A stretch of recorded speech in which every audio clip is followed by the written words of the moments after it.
and welcome back. Today I want to say a few things about the Therevada Abhidhamma. As I've emphasized many times before, I'm not a teacher of these things. I'm just simply enumerating certain factors for Westerners who maybe don't know anything about certain things within Buddhism, especially at the beginning of their journey, so that they have some kind of working knowledge, a basic working knowledge of what Buddhism is about before they make what could be in some circumstances irrevocable choices. So yeah, I'm talking about the Abhidhamma, but I'm not talking about what's in it, not very much anyway. I'm not talking about any connections that I know about between it and the Buddhist suttas, just really seeing it from an outsider's point of view, so that we can understand how the Abhidhamma is important in terms of practical choices that we make concerning meditation practices and other things.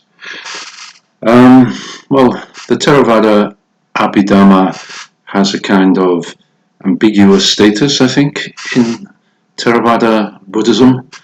The best thing I can do is to use an analogy. So you have the writings of Marx, and then after Marx you have Engels and you have Lenin, who some people say continued Marx's tradition in new circumstances and for new age in Lenin's case. However, many people say these ideas are based on the original teachings and are perhaps necessarily developed for the modern age, or for the age those people were living in, or Lenin in particular. It's the same with the Abhidhamma. So you have the Buddhist suttas, and then the Abhidhamma comes later. So it's probably the work of monks trying to explicate what the Buddha said, and sometimes filling out points and so on and so forth, which can be a dangerous activity. It's the same thing with Marx and Lenin, really, a lot of the time. So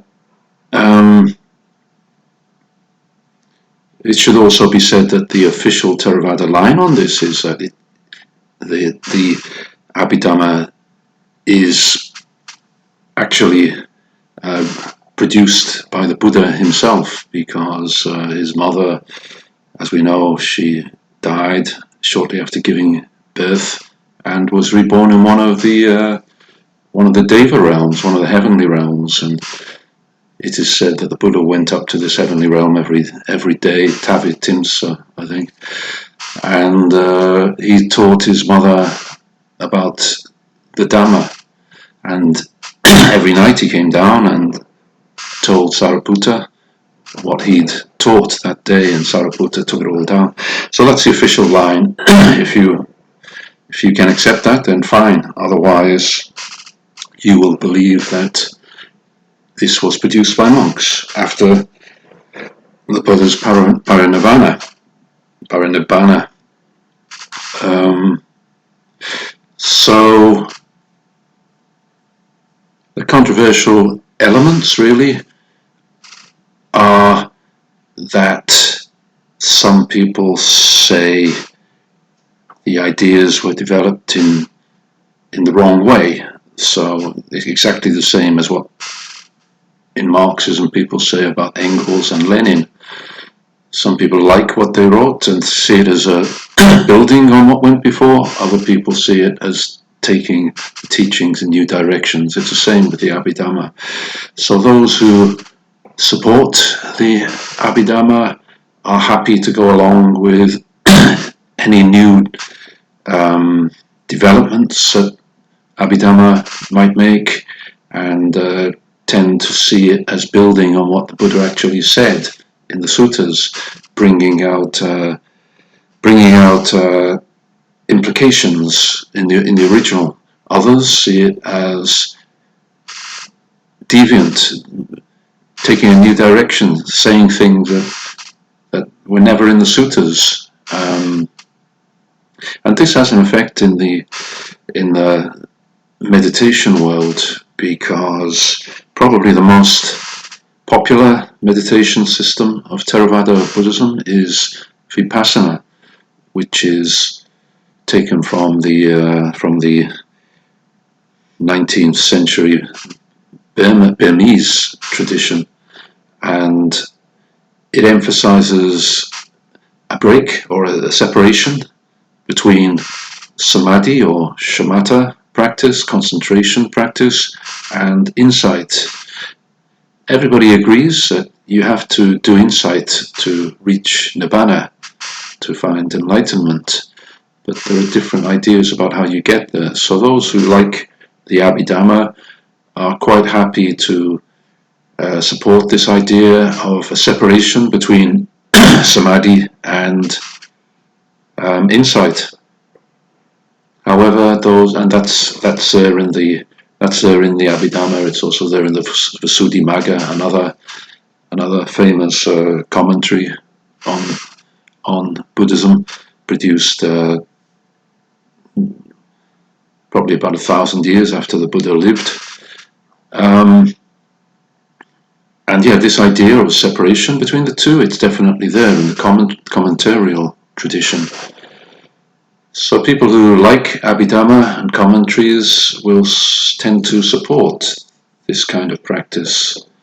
Those who don't like the Abhidhamma and think it's going off in deviant directions will think that the suttas take preeminence and largely ignore the commentarial tradition.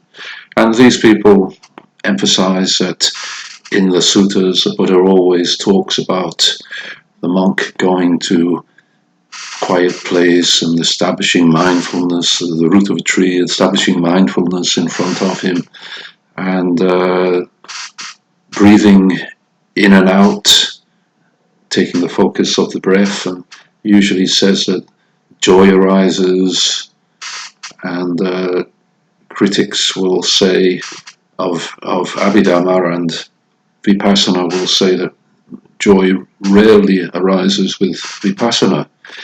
It's a different kind of practice, one where you just look at what's in the mind without any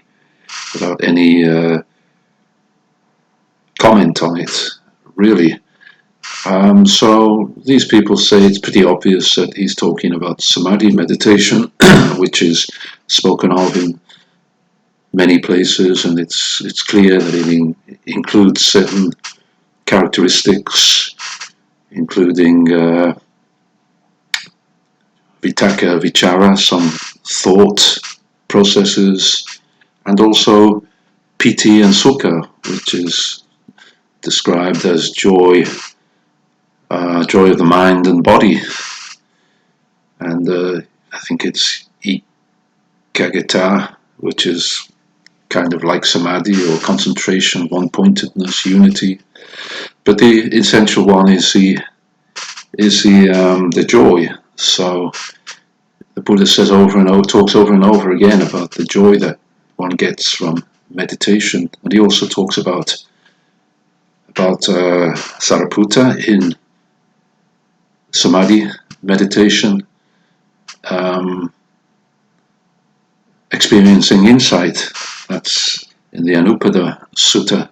So these people say it's pretty clear overall that what the Buddha did was samadhi practice, and thus the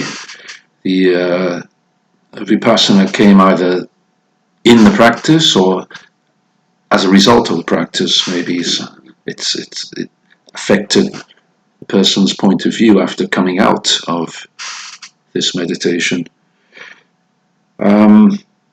So basically, what I can say is that both sides think that their interpretation is right, and they will probably be reluctant to let students go off and try the other one. It's not like, okay, you tried this practice now, you tried Vipassana, so go and try go and try samadhi or the other way around. No, once they have you, they will tend to want to keep you with their practice, because the idea is they believe that it can take you all the way. You don't need the other one. I won't go into how Vipassana thinks that there is some shamatha in their practice, but they do anyway, and they think that it's enough to reach a vision of nibbana.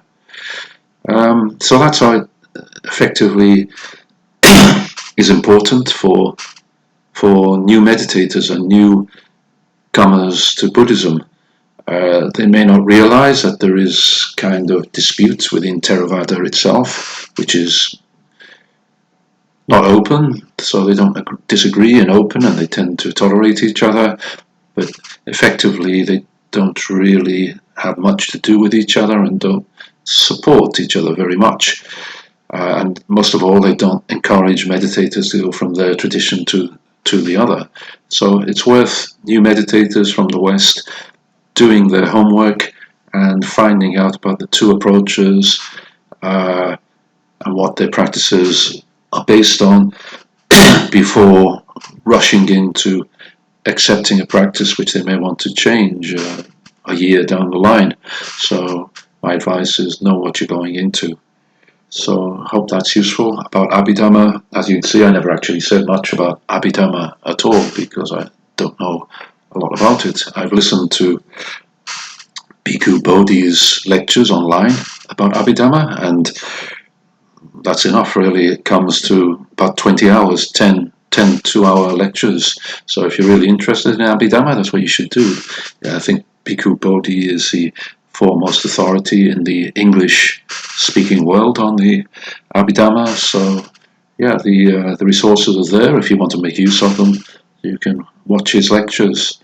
Ajahn Punadamo is pretty good too. He's online and talks about the Abhidhamma in a more concise way. I mean, a more abbreviated way. Even the 20 hours of Bhikkhu Bodhi actually seems too little by the end, and it seems like he's hurrying to complete everything. So you can see how it would be if somebody took the task of really getting to know the whole of the Abhidhamma. It basically talks about how the mind works, and it's a pre-psychological model of the mind, I suppose. There is talk about citas. These are mind moments, and each citta or mind moment is broken down into even smaller mind moments called citasikas, I think. And it really describes reality in terms of a complete and comprehensive model. So if you're interested, you should take a look, at least have a general idea what it's about. Bhikkhu Bodhi and Ajahn Punadamo are probably the best resources online. Yeah, so I hope that was useful, and see you next time. Thanks.